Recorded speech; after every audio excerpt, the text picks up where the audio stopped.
Welcome to our channel. Today we how to budget with VMware, full guide step by step clearly. Begin by opening VMware and navigating to the home screen. Select the environment you want to budget for. Assess your current resource usage to establish a baseline. Identify all virtual machines in your environment. Take note of their CPU, memory, and storage requirements. Next, gather historical data on resource consumption. Use this data to analyze trends over time. Consider peak usage times and any seasonal fluctuations. Determine any upcoming projects that may affect resource allocation. Create a list of required resources based on current and expected usage. Set your budget parameters, including limits for each resource category.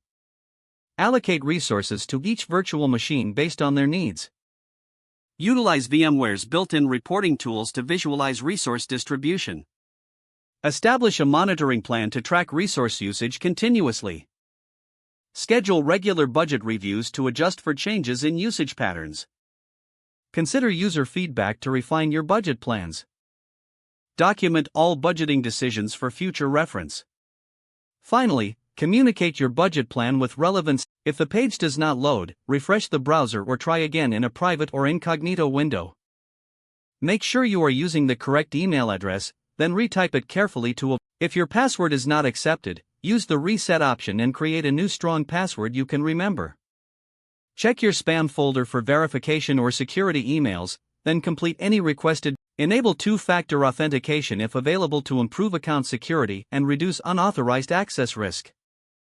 After signing in, review your profile details so your contact information and settings are accurate and current. If you see an error message, note it down and try again after restarting your device and internet connection. Log out when you finish, especially on shared devices, to keep your account and payment information secure. If the page does not load, refresh the browser or try again in a private or incognito window. Make sure you are using the correct email address, then retype it carefully to avoid small typos.